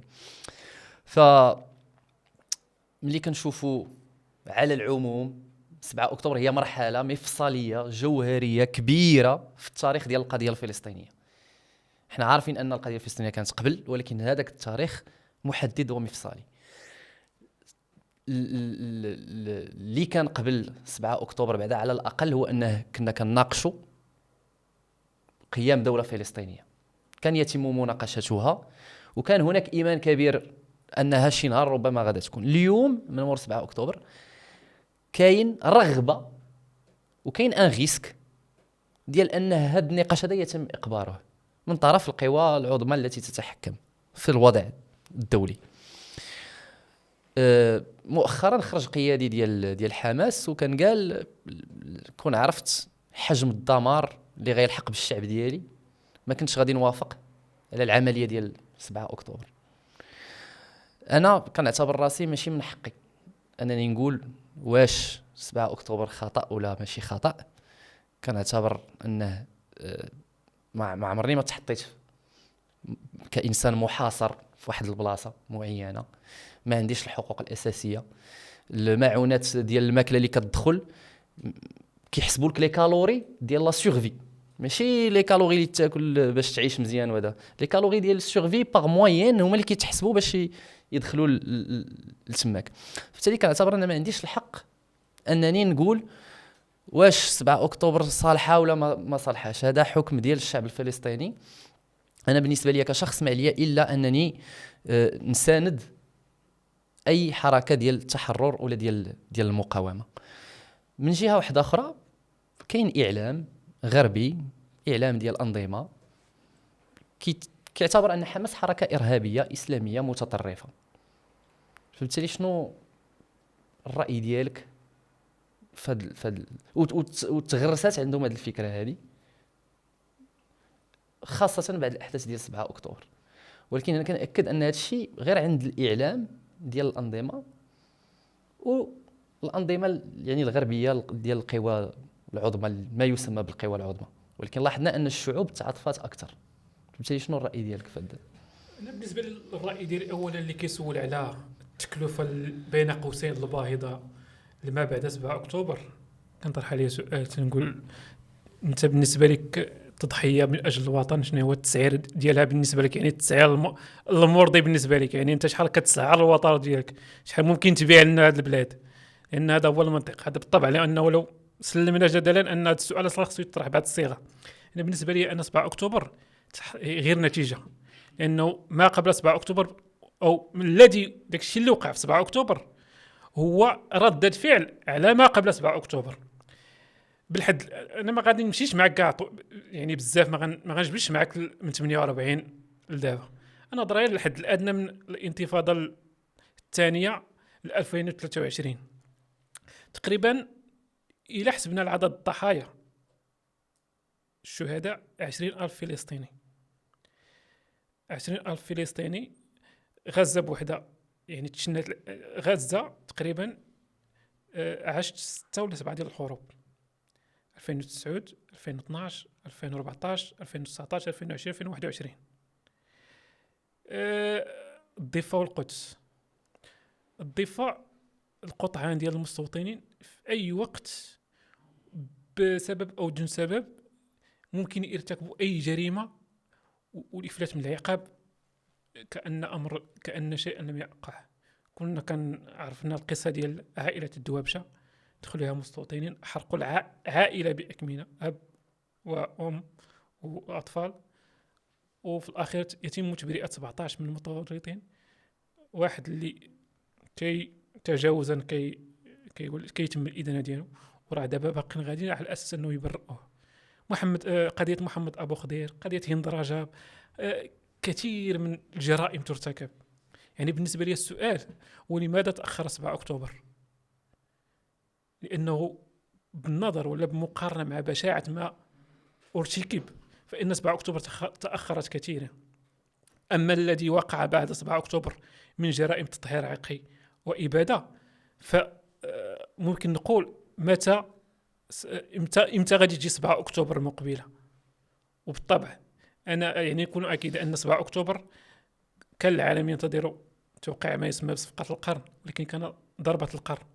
لأنه أنا بالنسبة لي الخريطة الدولية ماشي غير التغييرات، لأنه يعني بدون أدنى مبالغة 7 أكتوبر يعني تكون محطة من تحول، ماشي محطة، تحول مفصلي في القضية. أنا ماشي من ذاك الناس اللي غادي يكون حالي غادي يقول. السؤال اللي عندي هنا هو تحول. أنا متفق معك في انه تحول في لا بيرسيبسيون ديال الناس للقضيه الفلسطينيه. بزاف الناس كانوا غالطين في القضيه الفلسطينيه، ما كنهضرش حنا علينا، حنا كبرنا فيها وعارفين القضيه الفلسطينيه وكيف ما كيقولوا رضعناها مع البزوله، ولكن في العالم الغربي بزاف ديال الناس مشاو كيقلبوا، داروا بحوثات، كيتسائلوا، وصلوا لواحد العدد ديال الحقائق اللي كانت مخبيه عليهم. هذه حقيقه. ولكن الحقيقه الاخرى اللي ما خصناش نتغاضوا عليها هي انه اليوم كاين محاوله ديال فرض الامر الواقع والحديث على تهجير والحديث على عدم قيام دوله فلسطينيه والحديث على لانيكساسيون ديال الضفه الغربيه وصعود متواصل ديال اليمين المتطرف في اسرائيل. فبالتالي 7 اكتوبر من الناحيه اللي تكلمنا عليها كان عندها وقع ايجابي على الصدى العالمي عند الشعوب، ولكن واحد الصدى السلبي على محاوله ديال فرض الامر الواقع من طرف الدول اللي كتحكم في مجلس الامن، اللي كدير الفيتو ديالها، اللي كتحاول انها اليوم دير مخطط تهجير ديال الفلسطينيين وتفرضوا على الدول العربيه اللي كنلاحظوا انها تحاول تقاوم، ولكن كاين واحد المحاوله ديال فرض الامر الواقع. وتماما، لانه انا غير نكون معك واقعي، انا ماشي من ذاك النوع. بالتالي هو غير باش نختم، هي ربحتي وكسبتي القلوب ديال الناس، ولكن كاين واحد لو ريسك كبير ديال انك تفقد الفكره ديال اقامه الدوله. تماما. شوف، النظره الواقعيه هي هذه. انا ماشي غادي نكون حالم وغنهضر على ديك لعنه الثمانين وبان اسرائيل ستعيش ايام اخره. انا غادي نهضر معك على الواقع الميدان والواقع ديال الخريطه الدوليه كلها، كيفاش التغيرات والتحولات اللي كتتم. لان بالنسبه لي انا اسرائيل ديما كانت تعامل معها اعتبرها قاعده امريكيه في الشرق الاوسط، ولا ولايه 51، الولايه الامريكيه 51. لان اسرائيل في 7 اكتوبر، صباح 7 اكتوبر، انهارت تماما. غرفه العمليات تم تشكيلها من قبل جنرالات البنتاغون. داك يعني اسرائيل اللي كنعتبروا بان ديك القوه التي لا تهزم هزمتها عشرات ولا الاف من الناس يؤمنون بقضيتهم، مستعدين. هذا هو الاهم، انهم مستعدين يموتوا من اجل ديك البلاد ديالهم. بالنسبه لي انا عندهم واحد الحافز ديال الموت اكثر مما الاخرين عندهم حافز ديال الحياه على ديك الارض. انا بالنسبه لي هذا هو المعيار اللي هو اساسي ومهم جدا. بالنسبه لانه ريسك انه ما تقامش القضيه الفلسطينيه، اصلا القضيه الدوله الفلسطينيه اصلا في المنظور وفي الايديولوجيا الصهيونيه عمرها كانت غتكون. ابو عمار انا ما غنهضرش كاع من 67 من مؤتمر ما يسمى بمؤتمر اللاءات الثلاث، في مؤتمر السودان مثلا اللي تعنوا ديك اللاءات الثلاث، لا تصالح، لا اعتراف، لا مفاوضات. ومن بعد مصر مثلا تفاوضت واعترفت. انا نبدا معك غير مع مخطط اوسلو. ابو عمار اللي واسع عرفت كان تنازل على 77 من اراضي فلسطين التاريخيه على اساس انه غادي ياخذ 23. يعني راه تقدم واحد ماشي تضحيه، اكثر من تضحيه. كنهضروا على ابو عمار، كنهضروا على واحد رمز، راه كان السلاح يعني جزء من العقيده ديالو. المشكله شنو هو؟ انهم جاو كيتفاوضوا معاه على هذيك 23، والمصيبه الاكبر شنو هي؟ انه بداو معاه ب 1.8 ما يسمى ديك الساعه كيتسمى ديك مخطط غزه واريحه اولا. قال لي هو نبداو معاك من غزه واريحه اولا ونشوفوا. وبضغط امريكي زادوه الضفه الغربيه تم تقسيمها لثلاث اجزاء. كذا هي المصيبه. يعني 10% من فلسطين التاريخيه تقسمت لثلاث اجزاء، الضفه الغربيه تقسمت اجزاء. في الحد الادنى يعني انت كنتي فلسطين التاريخيه يعني راه 80% مشات فيها، وليت كتفاوض على 10% مثلا. اشنو وقع انت مع داك ما يسمى بمسلسل السلام مخطط، وديك الخطه الامريكيه للسلام قبل منها الخطه السعوديه، دوك الخطط كامل. المصيبه شنو هي؟ يعني انت ملي كنهضروا على ابو عمار اللي حتى واحد ما غيضربش على التاريخ، ما غيضربش مثلا يصرع في التاريخ ديالو، قدمتي تنازلات التي لم يعني ما كانش يعني كان واحد الوقيته جزء من انه يعني تصور ان ياسر عرفات يقدم ما يقدمش. بديتي اولا في التبرؤ من المقاومه والادانه ديالها، وسميتها الارهاب.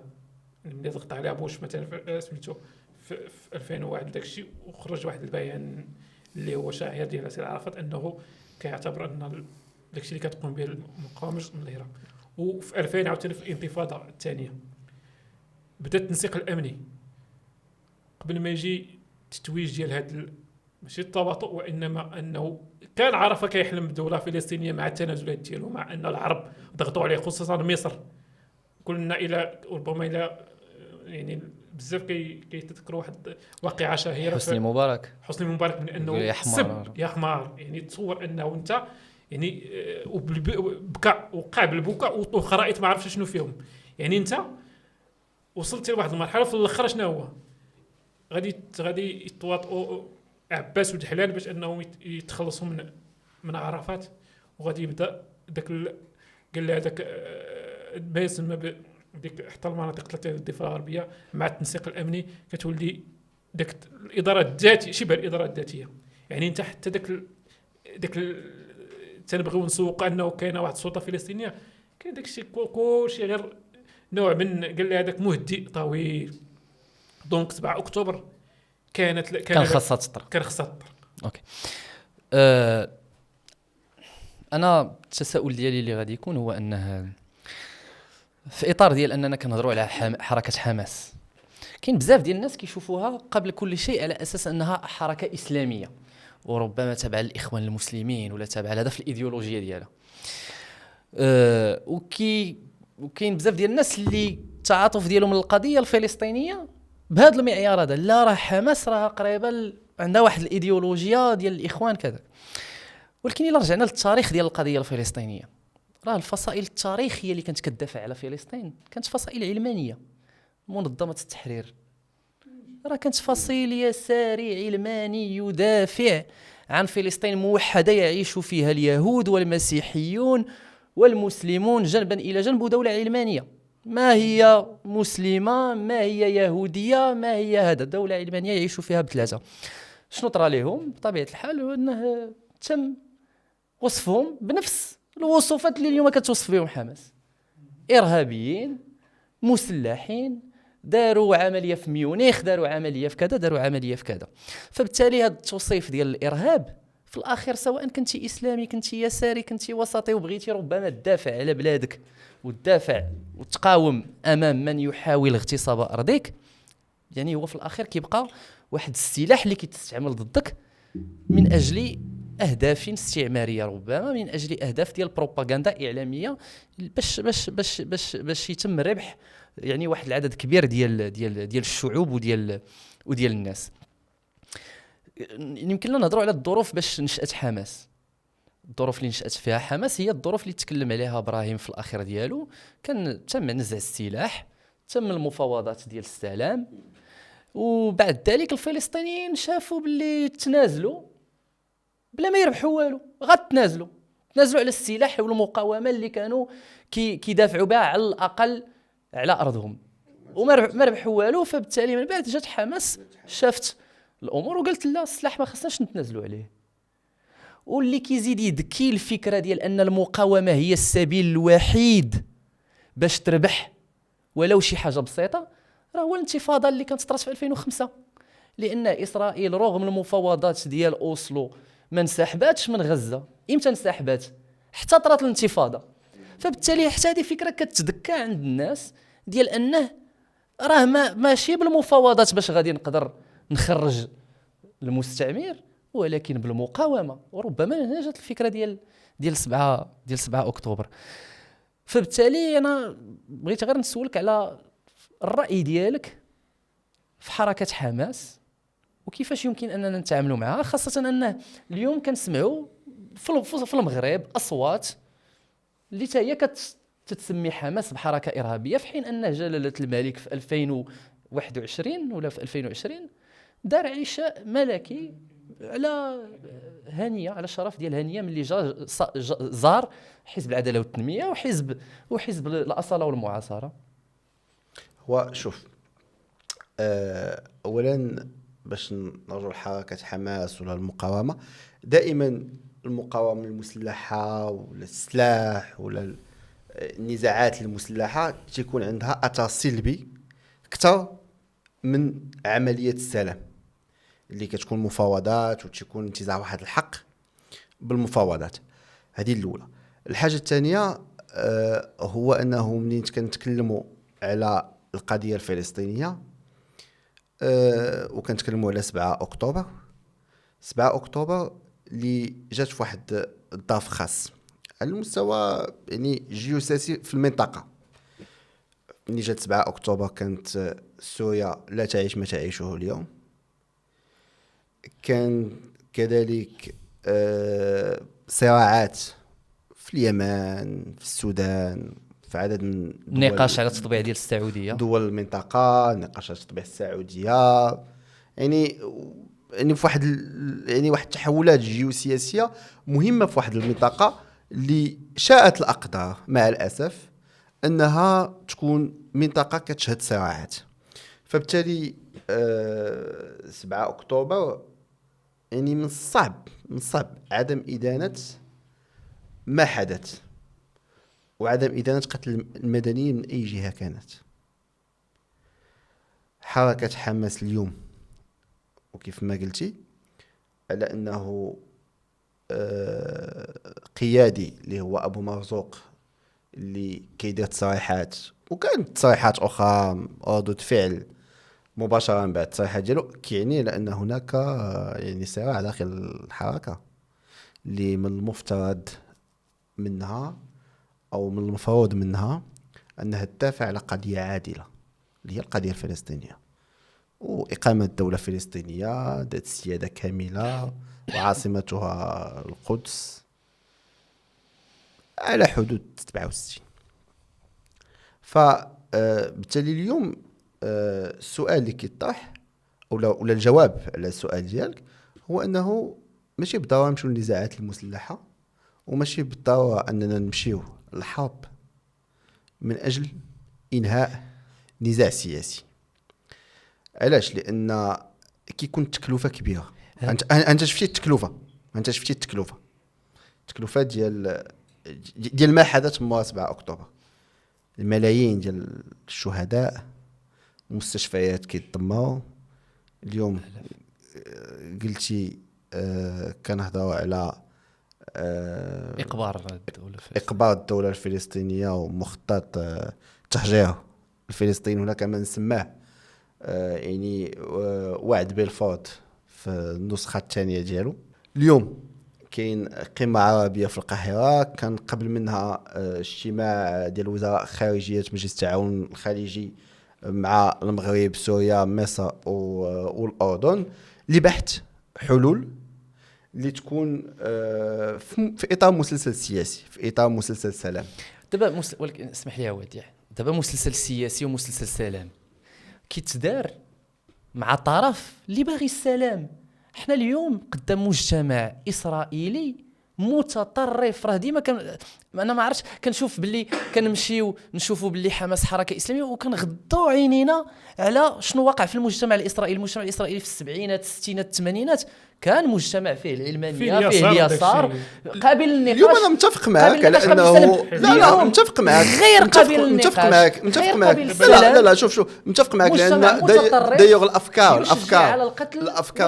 ديال التهجير، دايوغ الافكار ديال التهجير، الافكار مع من غادي لا الافكار ديال التهجير والافكار ديال يعني اقبار لدوله فلسطينيه هي افكار ديال اليمين المتطرف اليهودي اللي هو اليوم الغالبيه ديال المجتمع الاسرائيلي اللي كيساند هذه الافكار. اسرائيل كدوله، اسرائيل كدوله العقيده الايديولوجيه ديالها راه الخريطه واضحه من البحر الى النهر، راه غير باش نديروا يعني العلمانيين فيها راه استثناء، ما نظرش انا على الاتجاه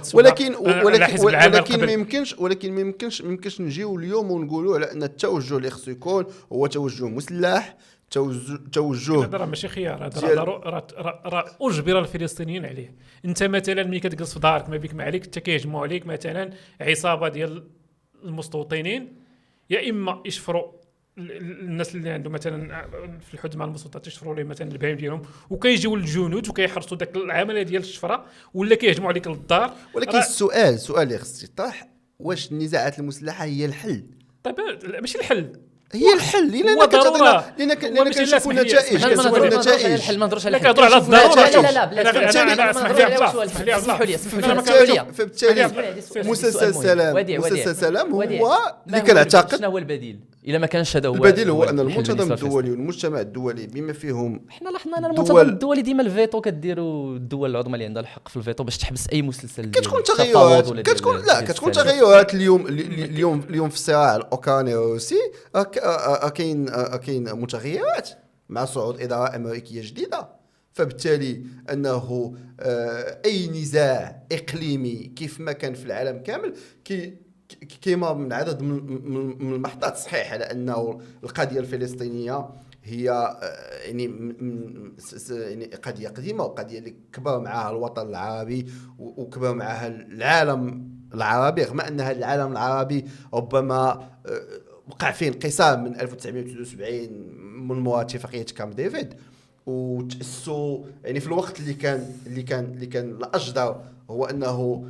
يبقى متلاحم وموحد، وتأسسوا تكتلات إقليمية، مجلس التعاون الخليجي، الاتحاد المغرب العربي إلى آخره. ف يعني أي نزاع كيف ما كان في العالم فكيكونوا فيه تطورات، يكونوا فيه مراحل، كيكون نأمل أنه يكون سلام. حنا بغينا سلام عادل وبغينا حل القضية الفلسطينية، هو أنه يكون حل بسلام ويكون حل من الفلسطينيين وهذه مهمة. لا حل للقضية الفلسطينية إلا بحل من الفلسطينيين بعيد عن التدخلات الخارجية اللي كتجي اللي عندها مصالح معينة. أنا غير باش الموضوع متشعب وما نساليوش واخا نبقاو مثلا نهار كامل.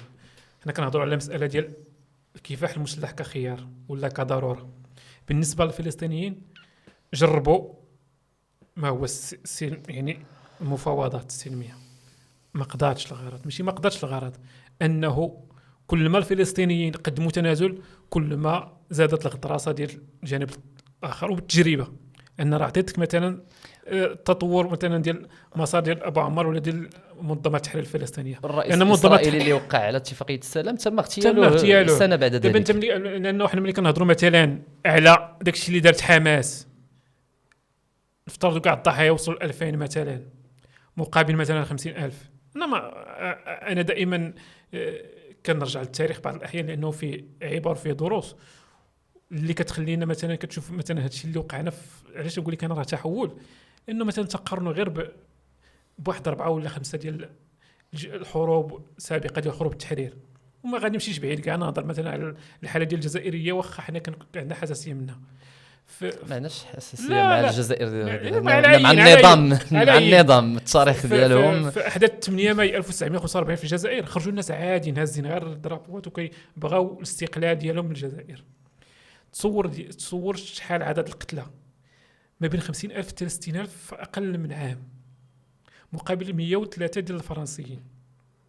تصور دابا 50,000 شحال من واحد من دوك الجزائريين تيطرحوا هذا السؤال تكلفة. لان ملي كتهضر على التكلفه كتلوم الضحيه. ماشي السؤال خصو يتوجه للاجرام ديال الجلاد، لان بالنسبه لي انا ملي كتهضر مثلا هذيك كل ماشي احداث مثلا ديال 8 ماي في الجزائر هي اللي خلت انه الشعب الجزائري كامل حتى اللي تقبل الفكره ديال انه صافي جزء من فرنسا ما بقاش كيتقبل، لانه بحال عرف انه ما يمكنش فرنسا تولي الجزائر والجزائر ما توليش فرنسا. نفس الشيء في القضيه الفلسطينيه، الفلسطينيين ديال الداخل ديال 48 رغم كل كاع داكشي اللي كيتعرضوا ليه حتى تيقولوا صافي راه تقبلنا تنديروا باسبور اسرائيل وداكشي، اون فوا غير تيخرج من الزنقه باب الدار كيتلاقى صاحبي مثلا تيدفع عليه حاجه ولا كيقول له هاد الزنقه راه ممنوع تدوز منها راه خاصه بالاسرائيليين، تيلقى راسو بانه تيكره راسو انه في ذاك الوضع، لانه عمره غادي يتم التقبل في ذاك. هادشي علاش ندوزو الدفع للمؤسسات ديال السلام حتى هذا نتيجه لمؤسسه السلام اللي ما اسمها مؤسسه دوله فلسطينيه على حدود 47 تعيش جنبا الى جنب. ندوزو للدور ديال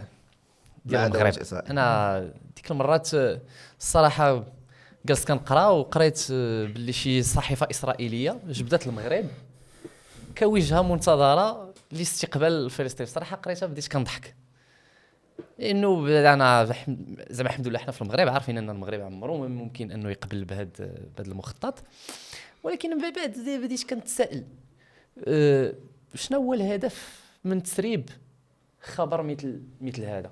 حنا كنعرفوا ان المغرب رغم التطبيع جميع المظاهرات اللي كانت تضامنا مع القضيه الفلسطينيه تم السماح بها، ومن غير انها تم السماح بها حتى ماشي غير تسمح بها لانها مع القضيه الفلسطينيه، ولكن تم السماح بها حتى وهي ضد اسرائيل وتحريق علم اسرائيل، ولم يتم ايقاف الناس. فبالتالي انا بديت كنتسائل زعما علاش هذا الارتيكل بهذه الطريقه اللي يعتبر ان المغرب وجهه منتظره، حنا بعاد اصلا حتى على ذاك المكان جغرافيا الى جينا نتكلموا. وثانيا بديت كنتسائل، انا تنقول دابا المغرب دار واحد الاتفاق ثلاثي مع امريكان مع اسرائيل في 2020 اللي كان الهدف ديالو واضح، هو مغربيه الصحراء والاعتراف الامريكي بمغربيه الصحراء، وما كانش عنده شي اهداف استراتيجيه مع اسرائيل. والدليل هو ان تم فتح مكتب اتصال والذي لم يرقى الى ان يكون سفاره زعما بعد هاد لا سنه ولا سنتين ولا هذا، رغم ان الممثل ديال مكتب الاتصال ديما كيقدم راسو على اساس انه سفير، رغم انه ليس كذلك، ورغم ان مكتب الاتصال كان عندنا قبل تفتح في التسعينات وتسد في 2005 من مور الانتفاضه. فبالتالي انا التساؤل ديالي هو المغرب اليوم بالنسبه لي بارابور الاتفاق الثلاثي مع الاعتراف الفرنسي والاسباني والتقارب مع دول ديال الاتحاد الاوروبي، اليوم هو في موقف قوه، لان عندك عضو ديال مجلس الامن اللي هو دائم اللي هو فرنسا اللي مشى معك بطريقه بعد من ما مشات معك امريكان. الوزراء ديالهم يهبطوا للداخله ويديروا استثمارات ويعني مشاو معك ابعد من مشات معك امريكان. فبالتالي واش المغرب اليوم استراتيجيا ضروري عليه انه يزيد في هذاك الاتفاق الثلاثي، او لا ربما بالعكس يقول انا عندي التوازنات الدوليه الخاصه، وربما انا نمشي في واحد التقارب مع الاتحاد الاوروبي ونحاول نقص باش ما نكذبش عليك، انا ما كنشوفش الدولة الإسرائيلية كدولة اللي هي ربما تقدر تكون صديقة ديال المصالح ديال المغربية، صديقة لنفسها وصديقة لمصالحها ضد الشعب الفلسطيني. أنا هكا كنشوف الأمور. أنا عندي فكرة. أولا ما كنعتقدش على أنه نهار توقع الاتفاق الثلاثي كان راهن بمغربية الصحراء، هذه الأولى. علاش؟ لأن أولا هناك إيمان راسخ عند المغاربة بمغربية الصحراء. ثانيا هو ان الاتفاق الثلاثي نهار توقع لان كاين هناك علاقه خاصه ما بين جلاله الملك وما بين اليهود المغاربه اللي كيعيشوا في العالم، ولا اعتقد ان المغرب غادي يوقع اتفاق من اجل مغربيه الصحراء، علما على ان بغض النظر على ان الصحراء الملف الصحراء هو القضيه الوطنيه الاولى الى جانب القضيه الفلسطينيه. وهذا اكدوا جلاله الملك الرئيس محمود عباس ابو مازن في اتصال هاتفي يوم التوقيع اللي كان ويوم استئناف العلاقات، اللي طبعا المغرب عنده مكتب اتصال فيه مدير بالنيابه، واستقبل وزراء واستقبل وفود، وحتى الولايات المتحده الامريكيه الاعتراف ديالها بمغربيه الصحراء هو مكتسب اكيد. وباش نكون اكثر هو انه ما كنعتقدش انه كان شرط، لان الموقف الامريكي خلال اداره ترامب الاولى لم يتغير مع بايدن، رغم ما كتبت الصحف العالميه وما حاول بعض الناس انهم يقولوا لان بايدن، لان المغرب منين تيمشي في الملف ديال الصحه ولا ما كيرهنش يعني العلاقات ديالو الثنائيه بالادارات، لان حتى الولايات المتحده الامريكيه من بوشوا موقف متقدم من مغربيه الصحراء، من اداره من الرئيس الامريكي بوش. فبالتالي ما كنعتقدش على ان المغرب وقع فقط من اجل مغربيه الصحراء. قلت على ان هناك علاقه خاصه بين جلاله الملك والمغاربه اليهود اللي في العالم. كانت ملي تم قفل مكتب الاتصال في 2005 طبعا رغم ذلك تم قفل هذا المكتب طبعا لان المغرب حينها شاف على ان هناك تجاوز، كيف ما اليوم كيدير بلاغات. اليوم ملي كيكون العمليات العسكريه المغرب يدين، والمغرب باعتبار ان جلاله الملك هو رئيس لجنه القدس دائما يصدر بلاغات ودائما يدين، ودائما يعني من الدول اللي كتعتبر ان القضيه الفلسطينيه ملكا حكومه وشعبا في مثابه قضيته الوطنيه. وانتم كتعرفوا على انه ملي كانوا على القضيه الوطنيه جلاله الملك في خطابه قال على انه القضيه الوطنيه قضيه الصحراء هي المقياس الوحيد الذي ينظر به المغرب الى شراكته وصداقته. فبالتالي ملي كنوضعوا قضيه دوليه في هذا الاطار اسرائيل في مثابه 3 المرات او 4 المرات، ونتنياهو كيبين الخريطه المغرب مقطوعه هذا 3 ولا 4 المرات، وكنظن انه كيعتذروا من بعد ولا شي كيعتذر وكيعاود يديرها، كيعتذر كيخطئوا كيكون الاعتذار من بعد. ولكن هذا الشيء ما كيعنيش على انه المغرب كيخسر موقف دوله او المغرب دخل واحد القضيه ولا دخل في واحد الاتفاق اللي هو خسر فيه ابدا. لان كيف ما قلت المغرب لا يرهن مغربيه صحائه باتفاقيات عندها رهينه فتره زمنيه محدده وضع جيوسياسي محدد ولا وضع جيوسياسي محدد، وكان دائما على مر التاريخ. وانتم كتعرفوا الدور اللي كنلعبوا بالك راحل الحسن الثاني في القضيه الفلسطينيه، وفي اللقاءات اللي كانت فاس وفي مختلف اللقاءات الاقليميه والدوليه، لا في الامم المتحده ولا في جامعه الدول العربيه، ولا المواقف اللي كتعبر عليها اليوم من طرف المغرب التي يرأس عاهلها لجنة القدس. وبل أكثر من هذا، نسيت ما نهضر على النقطة هذه باش نرجعوا لها من بعد. لا مهمة، هو أنه كاين دور ميداني في القدس اللي كتلعبوا وكالة بيت مال القدس بملايين الدولارات، واللي بعض الدول لا تساهم ما كتأديش المساهمه ديالها لانها حتى هي عضو في لجنه القدس المنبثقه عن منظمه التعاون الاسلامي. مع ذلك المغرب نصره للفلسطينيين والقضيه الفلسطينيه. كاين هذا التوجه هذا اللي كيقول انه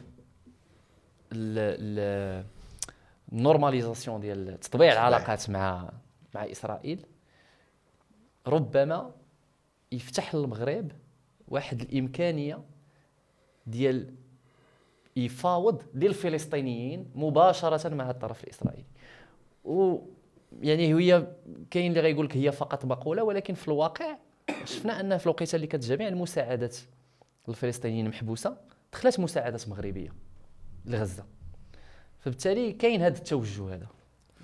شنو الراي ديالك؟ انا بالنسبه لي انا كنختلف مع السوادع نسبيا، ماشي نسبيا ولكن كثيرا بزاف ديال الامور في هذا الجانب.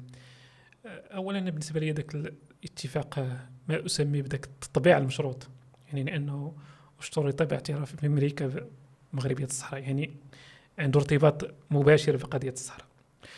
دخلنا واحد حقل الالغام فيه مقامره كبيره، ربما السياق اللي توقع فيه ذاك الاتفاق مختلف كثيرا عن السياق الحالي.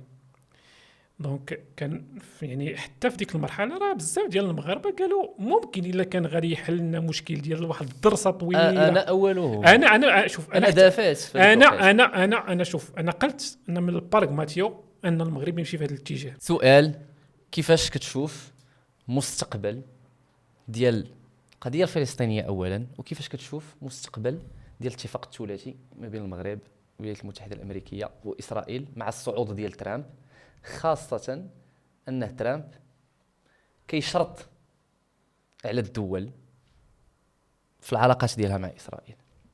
نجاوبك على السؤال الاخر عاد نرجع للاول.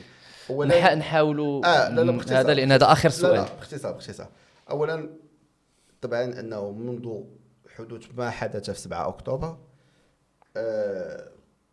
العلاقات ما بين المغرب واسرائيل ما بقاتش بنفس الوتيره، وكنعتقد هذا ماشي غير عندنا ولكن عند حتى الدول الاخرى بحال الامارات العربيه المتحده، بحال البحرين والدول اللي استأنفت علاقاتها. لان ما وقع في 7 اكتوبر عرقله ديك العلاقات اللي كانت ما بين المغرب واسرائيل. وهذا الشيء واضح لان قبل 7 اكتوبر كانوا زيارات، ما كانوش زيارات، كانوا وزراء كيجيو، كانوا توقيع اتفاقيات، كانوا وزراء تيجيو، وكان اتفاقيه، كانت اتصالات هاتفيه، كان كذلك كان اعتقد على ان الزياره الوحيده اللي كانت رسميه هي ديال وزير الخارجيه في قمه النقاب.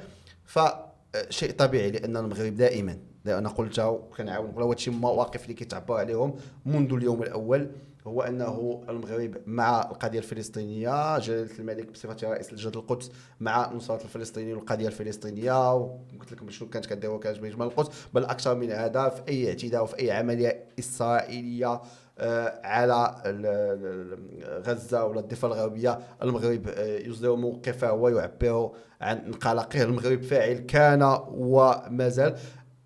المغرب واش يقود المفاوضات دائما يعني من الاسس ديال السياسه الخارجيه المغربيه هو انه عدم التدخل في الشؤون الداخليه ديال الدول، ودائما المغرب كيعتبر راسو انه ممكن يهيئ، ممكن انه يقرب وجهه النظر، ولكن باش يقود مفاوضات دائما المغرب يعتبر ان الحل كيف ما في ليبيا، كيف ما في السودان، كيف ما في اليمن، كيف ما في الساحل، ان الحل ديال القضيه الفلسطينيه لا يجب ان يكون الا من الفلسطينيين انفسهم. كيفاش مستقبل القضيه الفلسطينيه؟ صحيح لان الوضع الجيوسياسي صعب، مخطط التهجير هي فكره لا اعتقد انها ستطبق لانه خارج السياق وخارج جميع الاعتبارات التاريخيه والسياسيه، وكتبوها يعني مخطط من صعب التقبل ديالو في المنطقه. ولكن ما تعيشه المنطقه خصوصا سوريا من تحولات، لانك انت سوري، من تحولات وتطورات مهمه غتكون عندنا انعكاسات ايجابيه ما تعيشه اليوم سوريا على المنطقه كامله، بما فيها منطقه او لو بروش اوريون، الشرق الادنى. وكنعاود نقولها وناكدها هو انه المغرب هذا موقف ديالو موقف عدد من الدول العربيه، شكرا، وانه حل دولتين على اساس حدود 67 يعيشان جنبا الى جنب مع اقامه في دوله سلم وسلام. ابراهيم، عاصمتها القدس الشرقيه. انا بالنسبه لنا انه كما قلت دخلنا واحد حقل الالغام، يعني الخلاص ولا الافتكاك منه ما عرفناش كيفاش غيكون. كاينه واحد تكلفه اخلاقيه اللي كبيره جدا في علاقتنا معهم، لانه حاليا كنتعاملوا مع واحد الكيان اللي هو منبوذ سواء على المجتمع مع المجتمع الدولي ولا حتى شعبيا دابا، لانه ليماج يعني كان حتى داك نسبيا دوك المغاربه اللي استوعبوا وتقبلوا نسبيا انه ممكن تكون علاقه مقابل العلاقات غير متطوره دابا، العلاقات لا هناك حدود لا العلاقه كاينه، العلاقه كاينه خصوصا في الجانب العسكري، كاين هناك تسريع كبير خصوصا في التعاون العسكري والامني كاين. ما عنديش حتى الاقتصاد، أخبار حتى اقتصادي عن ربما هذا بصح الصدد هذا. توقفت الامور مثلا اقتصاديا، ولكن راه بدات الامور كترجع كما كانت. ممكن مثلا المغرب مثلا يقدر يدير، لانه التحفظ حاليا تيقول حتى بين قوسين داك تيار الاعتدال ولا عنده فيتو على نتنياهو، يعني ديك اللعبه ديال يحيد نتنياهو، ممكن الامور ترجع لمجاريها. ولكن بالنسبه لي انا ربما اتفق مع السي وديع ان خصنا نشوفوا شنو تيوقع في محيط فلسطين التاريخيه، سوريا، لبنان، مصر، الاردن.